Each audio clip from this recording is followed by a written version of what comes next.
Welcome to the Deep Dive.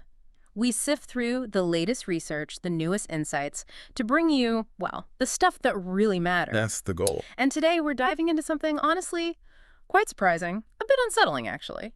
For years, decades even, when you heard colorectal cancer, you probably thought, okay, older person, 60s, 70s. That was a typical picture, absolutely. But that picture, it's changing fast, and not subtly, but with this real surge among young adults. It's a huge shift. And, the really weird part, in many places, like higher income countries, the overall rate of colorectal cancer has actually been going down. Right, because of better screening for older people. Exactly. Better screening, more awareness. So against that background, you see this spike, specifically in younger people. It's a paradox. It's been baffling researchers. Absolutely. And we're not talking small numbers. Some countries have seen cases in people under 50 basically double. And the really tricky part, like you said, is these younger folks often don't have the usual risk factors, No strong family history, no known genetic stuff. Right. It's not fitting the old pattern. So it's not just a blip on the radar. It feels like a silent epidemic growing. And the projections, they're pretty stark. They are. Some researchers think if this keeps up, colorectal cancer could be the #1 cause of cancer death for young adults by 2030. 2030, that's practically tomorrow. So this isn't a future problem, it's right now. Which is why the scientific community has been, working so hard to figure this out.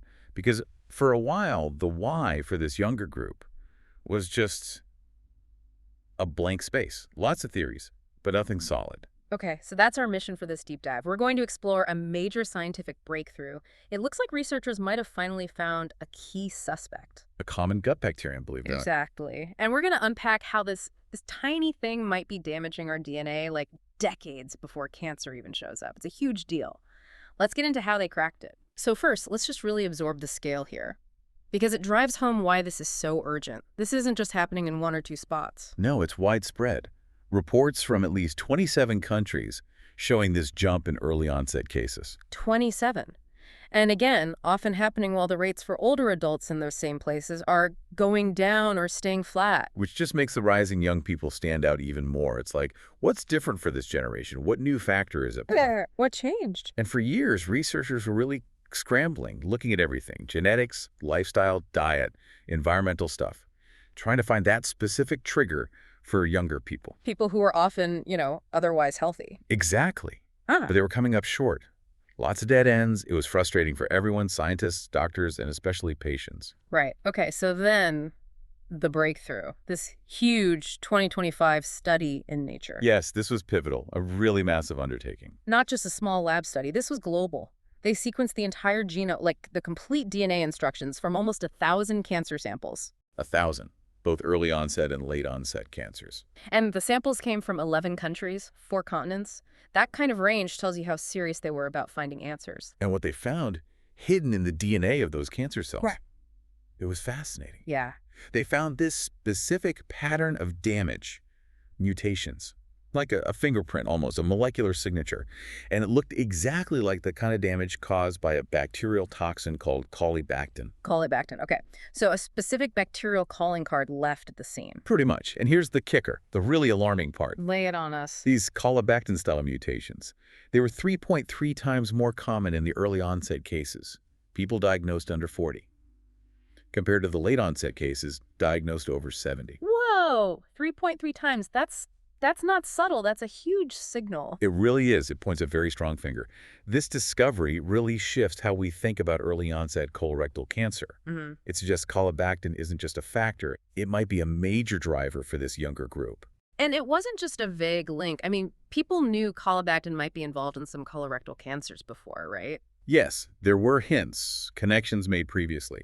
But this 2025 study was the first to really nail down that strong, statistically significant link, specifically to early onset cases. So the implication is this damage isn't happening just before the cancer appears. Exactly. The thinking now is that these mutations are starting much, much earlier, building up maybe over decades, starting potentially in childhood or adolescence. Wow, decades before diagnosis. It gives the cancer an enormous head start, accumulating damage silently, long before anyone suspects a thing. Okay, let's talk about this Colibactin then. It sounds almost sinister. This silent saboteur. What is it exactly? Well, scientifically, it's called a genotoxin. Genotoxin, so gene poison. Basically, yeah, a toxin that damages genes, damages DNA, and it's made by certain types of E. coli bacteria. E. coli. Okay, most people hear E. coli and think food poisoning or maybe UTIs.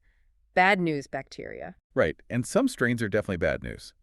But most E. coli in our gut are actually harmless. Some are even helpful. It's a complex neighborhood down there. So it's specific strains making this Colibactin. Yes. And they likely make it for their own reasons, like fighting off competing bacteria in the gut. It's bacterial warfare, essentially. But it has collateral damage for us. Big time. The problem is Colibactin doesn't just mess up bacterial DNA, it messes up our DNA too. Yeah. And figuring out how it did that was really tricky for scientists until quite recently, around 2020. Why was it so hard to study? What made it so sneaky? A couple of things. For one, the Colibactin molecule itself is really unstable. It just doesn't hang around long in a lab dish. Hard to isolate, hard to work with. Okay, so it disappears quickly. Yeah, and also E. coli pump out tons of different substances, some good, some bad, some neutral. Trying to pick out Colibactin's specific effect from that complex soup. It was like finding a needle in a haystack, and the needle kept dissolving. Huh, okay. So a dissolving needle in a haystack. How did they finally grab hold of it? What changed? Innovation, really. Smarter techniques. Around 2020, researchers started using these things called organoids. Organoids. Like mini organs. Exactly. Tiny lab-grown versions of human gut tissue, basically. Mini Petri dish organs. They also got much better mathematical tools to analyze mutation patterns in DNA. Really sophisticated analysis. So they could create these mini guts, infect them with the Colibactin-making E. coli, and then watch closely using these advanced tools to see exactly what happened to the human DNA. That's the gist of it. Yeah, it let them see the direct effects. And that's when they identified that very specific mutational signature, the calling card we talked about. The fingerprint. The fingerprint. And it showed up consistently in that 2020 work and then confirmed big time in the 2025 study. It's made up of two main types of DNA damage. Okay, what are they? What's the signature made of? One is called SBS88. Now remember, DNA uses 4 letters, A, T, C, G. SBS88 is basically a specific typo that happens a lot. It often swaps one letter, thymine T, for another one, usually cytosine C. Seems small, one-letter swap. You'd think, but if it happens in a critical gene, it can completely change the instructions, like changing bake to break. Big difference. Okay, what's the other part of the signature? That one's called ID18. This involves either inserting an extra bit of DNA or deleting a small section. And this causes something called a frame shift. Ah, the frame shift. You had a great way of explaining this. Tell our listeners. Oh, okay, sure. Imagine a simple sentence. The fat cat sat. 3-letter words make sense. Yep. Now, let's say you just delete the E from though, but you keep reading in groups of 3 letters. You get the, atc, atgf, ats, at. Right. Just nonsense. Gibberish. Exactly. Yeah. The whole reading frame is shifted, and the cell's machinery can't make sense of the instructions anymore. It breaks the code. So you've got these frame shifts making gibberish and the SBS88 typo changing keywords. And these aren't just random mistakes, right? You said they're driver mutations. What does that mean? Right, that's key. Driver mutations aren't just passive damage. They actively push a cell towards becoming cancerous. They're like stepping on the gas pedal for cancer growth. And how does Colibactin do that? What's it hitting? Well, the thinking is that Colibactin's snipping and swapping actions might be specifically disabling a really important gene called APC. APC, why is that one so critical? APC is a major tumor suppressor gene. Its job is to put the brakes on cell growth, make sure cells divide properly, and tell them to self-destruct if they go wrong. It's like the quality control manager for cell division. Especially important in the gut, I imagine, where cells turn over quickly. Hugely important there. So if Colibactin comes along and mutates, or basically turns off, a copy of the APC gene, it's like firing the quality control manager. Oh. Yeah. Cells could start growing wildly, making more mistakes, and there's nothing to stop them. It paves the way for cancer, especially colorectal cancer, where APC is known to be incredibly important. So connecting the dots, if these mutations, this APC damage, is happening early in life because of Colibactin exposure. It gives cancer a massive head start. A head start? How much of one? One researcher estimated it could be as much as a 20-year head start. 20 years. Wow. So maybe instead of cancer developing when someone's 60 or 70, it shows up at 40. That's That's devastating. It completely changes the timeline. And it means if the damage is done when you're young, say in your teens or 20s. Then, yeah, trying to fix it later, like taking probiotics in your 30s, hoping to get rid of the bad bacteria, Yeah. it might be too late to undo the DNA damage that's already piled up. Sobering, a real challenge for prevention. It is, and it leads to some big unanswered questions, like how are kids getting exposed to these specific Colibactin-making E. coli in the first place? Right. Is it diet, environment, something else? We don't know yet. Can we prevent that early exposure? Are some lifestyles, some locations, riskier than others? Scientists are working hard on these questions right now. It's a huge focus. But there's progress, right? It's not all mystery. Understanding this Colibactin link is huge. Absolutely huge. Knowing the cause is always the first step. And researchers aren't just looking for the how. They're already developing practical tools. Like what? Like early detection tests. They're working on tests that could screen stool samples, looking specifically for these Colibactin mutation signatures. So finding the fingerprint before the cancer gets advanced. Exactly. Catching it super early when it's much more treatable, that could be a total game changer down the line. Okay, so while scientists work on that future, what about right now? What can people listening do with this information? Okay, number one, awareness and action. If you are 45 or older, please get screened for colorectal cancer. Usually a colonoscopy. Usually. And look, people get worked up about the prep, but honestly, It's not that bad. that's really not that bad. You can do it, and the peace of mind is worth it. If you have worrying symptoms or a strong family history, you might need screening even earlier. Talk to your doctor. Don't put it off. And for younger people, the very group we're talking about, vigilance is key. Know the signs.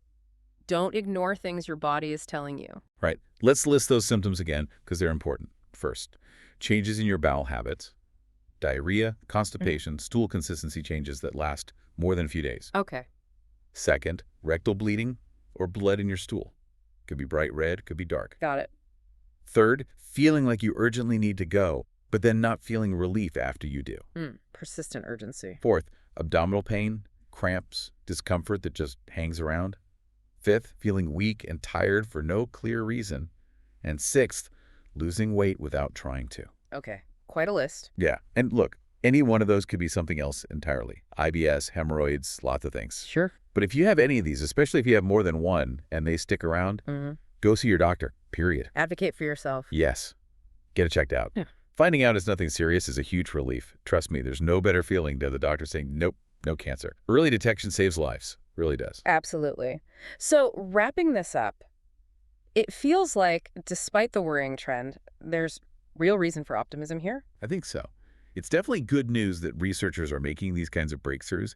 Understanding the why behind this rise in early onset cases is massive. Even if there's still a way to go. Even if there's still a way to go, knowing the cause, like Colibactin's role, is the critical foundation for everything else. Prevention, better screening, new treatments. It's progress. So for now, for all of us listening, Stay informed. Pay attention to your body. Don't delay seeing a doctor if something seems off. And, support the science. Research is how we figure these things out. definitely. Okay, final thought for everyone to chew on as we finish this deep dive. Let's hear it. If these cancer-causing mutations can start, potentially, in childhood, decades before diagnosis, what does that mean for us as a society? Beyond individual screening, should we be looking harder at, widespread environmental factors, lifestyle things that might be promoting this early exposure to toxins like Colibactin in the first place? What broader changes might be needed to protect whole generations?